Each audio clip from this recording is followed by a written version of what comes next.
Seguimos transmitiendo en Cisco Connect LatAm 2022. Yo ya estoy lista para seguir con más premios y más retos, pero no me podía perder la oportunidad de estar aquí en el Cisco Studio porque Rodrigo ya está listo con nuestra siguiente invitada, que es nada más y nada menos que Rachel Barger, quien abrió el keynote ayer. Así que esta entrevista va a estar increíble y con información muy valiosa. Así que vamos con Rodrigo aquí en el Cisco Studio en la entrevista.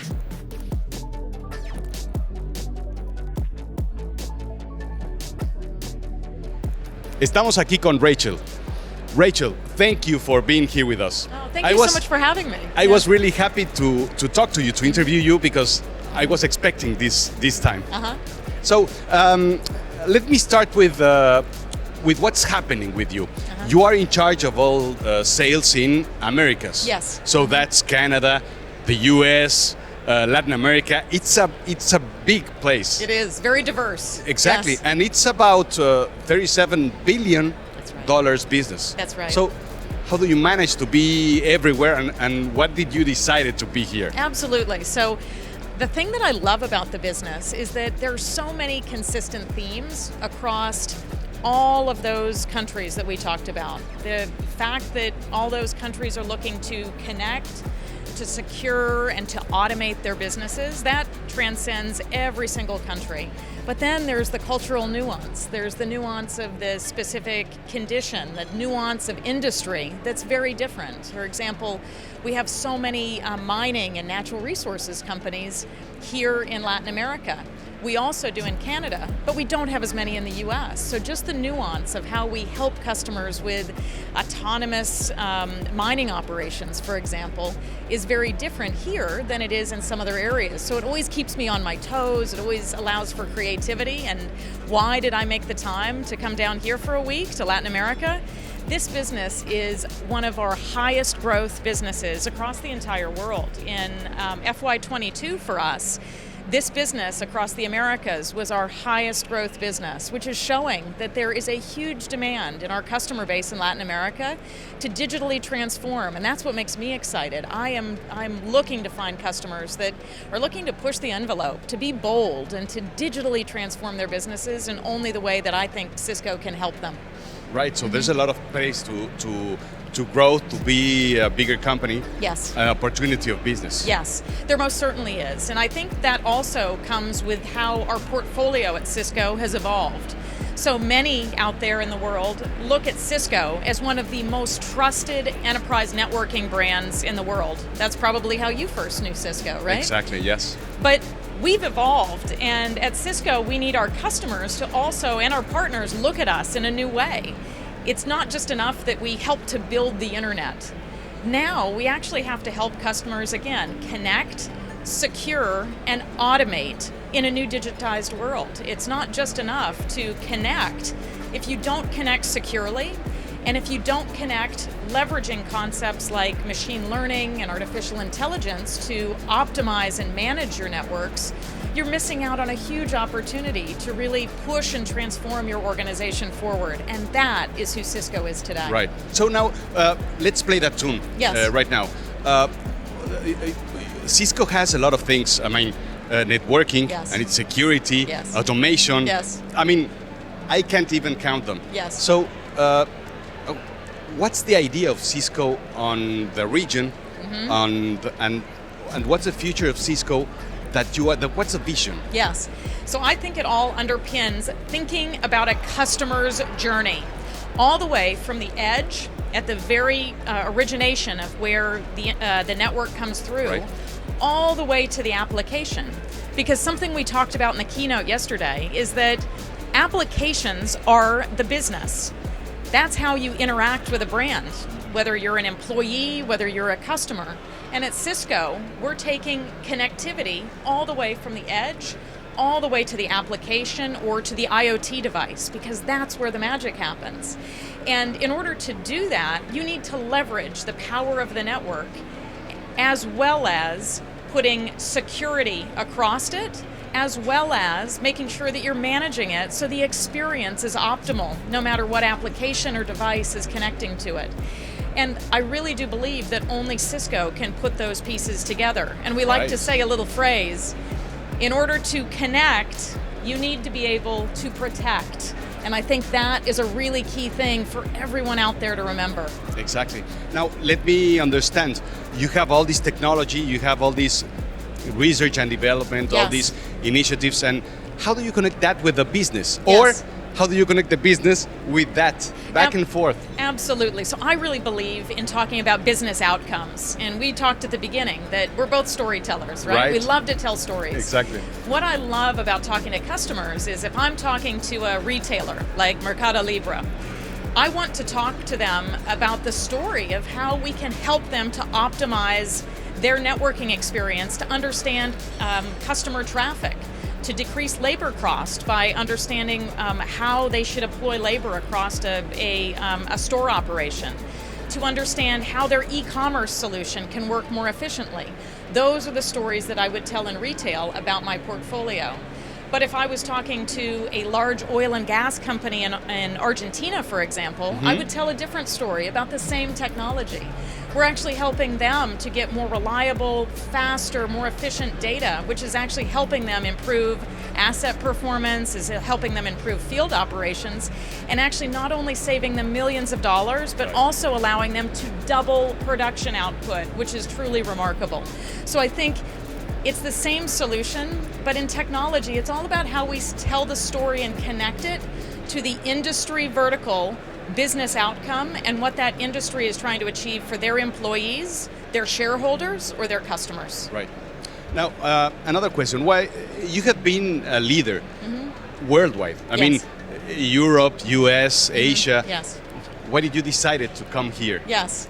Absolutely. So I had the great privilege for many years of working in the Middle East and in Southeast Asia. And I actually think there are a lot of characteristics in Latin America that's very similar.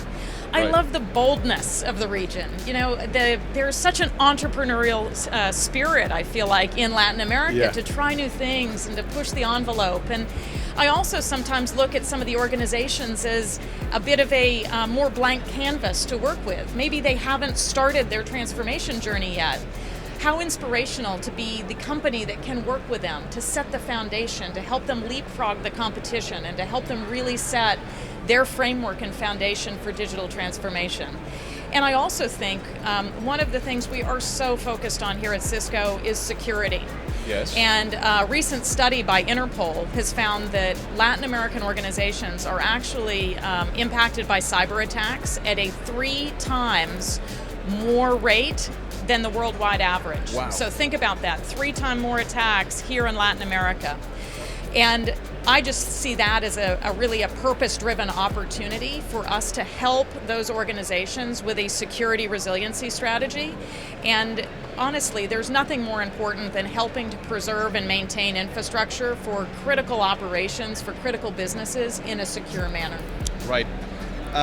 Now, on the people you manage. Yes. I mean, it's gotta be a lot of people. Yes, it is. It's a couple. How do you manage to prioritize all these and what's the focus you have to be in to manage all these kind of initiatives? You know, it's such a fun opportunity because I manage teams that manage companies that have 2 or 3 employees, customers, all the way up through the largest enterprises in the world. And so it's really important to try to create I think, a simple message that transcends any customer segment, that transcends any functional area, something that everyone can think about. And I've given the team 4 pillars. And so the 4 pillars for me are being better together. And you talked about it earlier. Cisco is a wide portfolio company. Yes. We can't show up to our customers in 700 different parts and pieces. We need to show up as one unified and united team, along with our partners as well. The second is something that we just talked about earlier with industry, being customer obsessed. When you're customer obsessed, you tell in stories in the language of your customer's industry, and you really connect to their business outcomes. Right.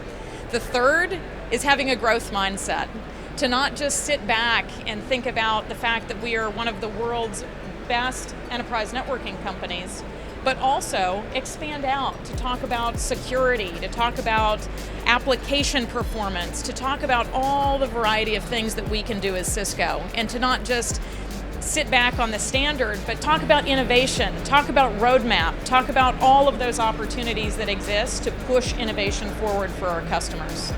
And then the last piece I'd say is we have to innovate as well as execute.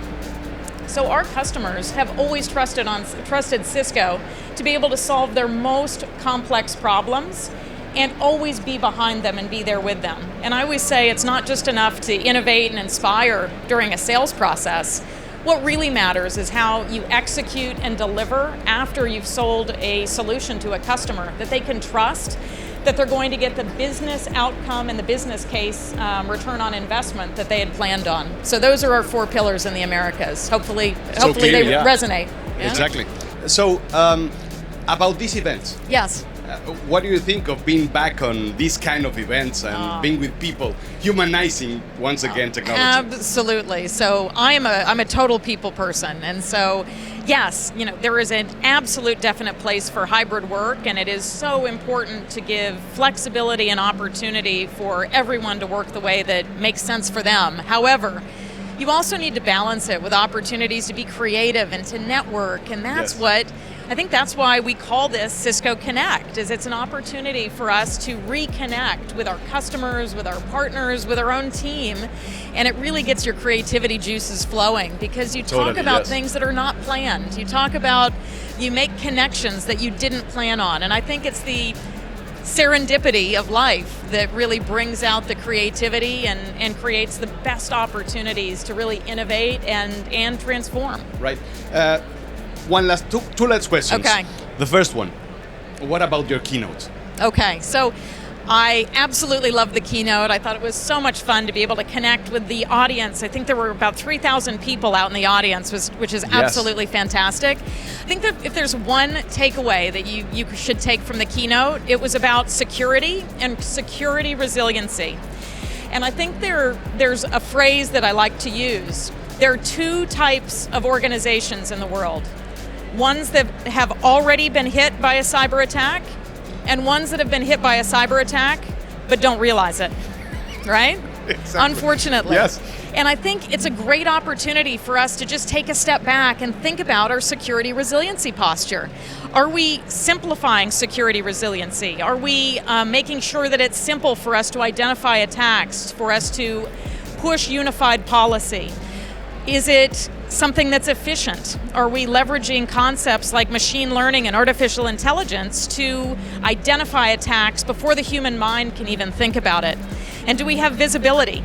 Do we have visibility not just across our campus environment, which is what we were used to in our factories and our plants, but we have workers now all across the world in all locations. How do we maintain resiliency from a security perspective without creating excess friction for them? Exactly. And I guess I'd also use, I didn't get to talk about it at the keynote, but we just have done some really important work with the government of Costa Rica. They were recently, unfortunately, attacked by a ransomware attack, and we were able to leverage a DNS solution that we have called Umbrella to help them to identify traffic to infected machines and actually stop the cyber attack and allow them to get back to their appropriate security posture. And I'm so proud of that because the governments across the entire region are doing such important work, and it's not just governments, it's everyone, like I said before, that faces these challenges. So I think the real big thing to think about is how do we create a playbook and allow all types of organizations to understand how to better and more resiliently get back to work after an attack. Right. So that's maybe the key so message. Cool. One last question. Yes. ¿A ti con qué te gusta conectar? I mean, sorry. It would be kind of something like with what do you like to connect with? Okay, so I am trying to improve on my Spanish, right? So we'll keep working on it. Next year, you can plan a much more response en español. Okay. Okay, so what do I like to connect? I like to connect with diverse cultures. That's the thing that really gets me up in the morning, and that's why I love being here. And you said it before, I've worked all across the world. I've gotten to work with so many people and cultures and industries and so many experiences. And having the opportunity to continually learn and evolve and understand people, that is what makes me excited. That's what I like to connect with. Rachel, thank you very much. It's been so amazing to talk to you. Yeah, so thank you so much, Rodrigo. I hope you have a fantastic conference and really appreciate your time. Thank you very much. Yeah. Muchas gracias a todos. Y acuérdense, siempre en redes sociales, hashtag Cisco Connect LatAm. Ahí los vamos a estar escuchando. Rachel, thank you very much. Thank you. Gracias.